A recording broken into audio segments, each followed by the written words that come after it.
Quick response Sudhanshu.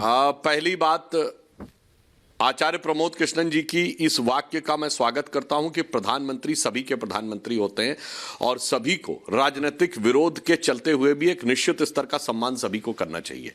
परंतु एक बात और है, हमने तो बात लाक्षणिक ढंग से कही, यानी इशारों में कही। प्रधानमंत्री जी ने तो इशारों में कही, हमने इशारों में कही। आपने उड़ता हुआ तीर लेकर अपने ऊपर ले लिया और आपने स्पष्ट कर दिया कि किसको मूर्ख कहा जा रहा है। और एक और चीज आपने आज दूध का दूध पानी का पानी कर दिया कि कांग्रेस के सरदार राहुल गांधी हैं, मल्लिकार्जुन खड़गे तो दरकिनार। वैसे यूपीए पता नहीं अब इंडिया के बाद है कि नहीं, या यूपीए की श्रद्धांजलि श्राद्ध कर्म हो गया है पता नहीं।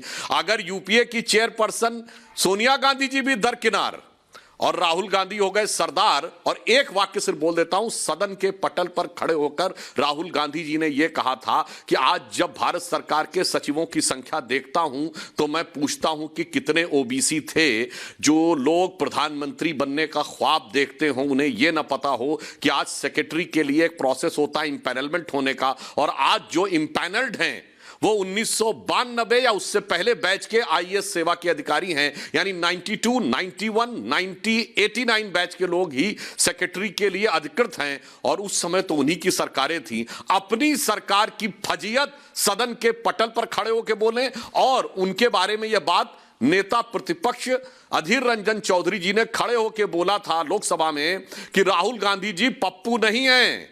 तो हमारे गृह मंत्री अमित शाह जी ने खड़े होकर कहा था राहुल गांधी जी इस सदन के माननीय सदस्य हैं, किसी माननीय सांसद के लिए हम पप्पू जैसे शब्द के उपयोग का विरोध करते हैं। यानी कांग्रेस ने जो दोनों बातें बोली मैंने कोट कर दी, वो भी फ्लोर ऑफ द हाउस।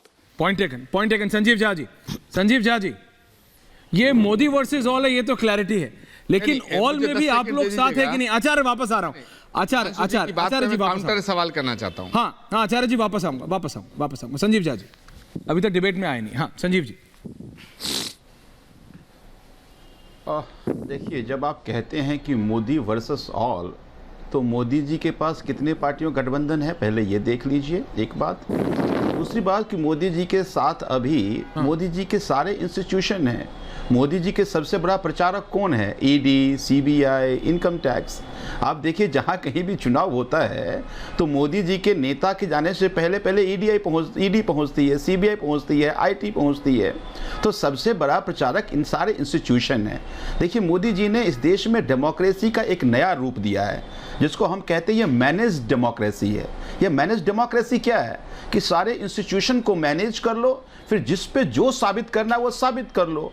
आज सुधांशु जी आम आदमी पार्टी के बारे में कह रहे थे, बिल्कुल देखिए, आम आदमी पार्टी का करप्शन पर जीरो टॉलरेंस है। आम आदमी पार्टी ने एग्जाम्पल सेट किया है। 75 साल के इतिहास में एक पार्टी का नाम बता दिए जो अपने मंत्री को सुओ मोटो कॉग्निजेंस लेके ना केवल हटाए बल्कि उसको करप्शन केस में जेल भेज दे। ये आम आदमी पार्टी ने करके दिखाया। आपके मंत्रियों पे क्या क्या नहीं चार्ज लेके 3 स्टेट में चुनाव हो रहा, प्रधानमंत्री जा रहे हैं चुनाव लड़ने के लिए, एक बार भी मुख्यमंत्री का नाम नहीं ले रहे कि मुख्यमंत्री ने अच्छा काम किया। क्यों नहीं कह रहे? ना वो मध्य प्रदेश में कह रहे, ना वो राजस्थान में अपने पहले मुख्यमंत्री की बात कर रहे, ना वो छत्तीसगढ़ में पहले मुख्यमंत्री की बात कर रहे हैं। तो इसका मतलब उसको पता है कि अगर मैं मुख्यमंत्री की बात करूंगा तो भ्रष्टाचार की बात होगी, लूट की बात होगी, जो बंदर बांट हुआ है उसकी बात होगी। तो प्रधानमंत्री को पता है कि हमारे लोगों का शोषण किया है, लोगों को लूटा है। बिल्कुल ठीक कहा आपने। अभी ये भ्रष्टाचार की खूब चर्चा छत्तीसगढ़ मध्य प्रदेश में हो रही है, और इसमें बीजेपी के नेताओं के भी खूब नाम आ रहे हैं। क्या कार्रवाई हो रही है? तो भ्रष्टाचार की जहां तक बात आती है तो मोदी जी के स्टैंड कुछ और हैं।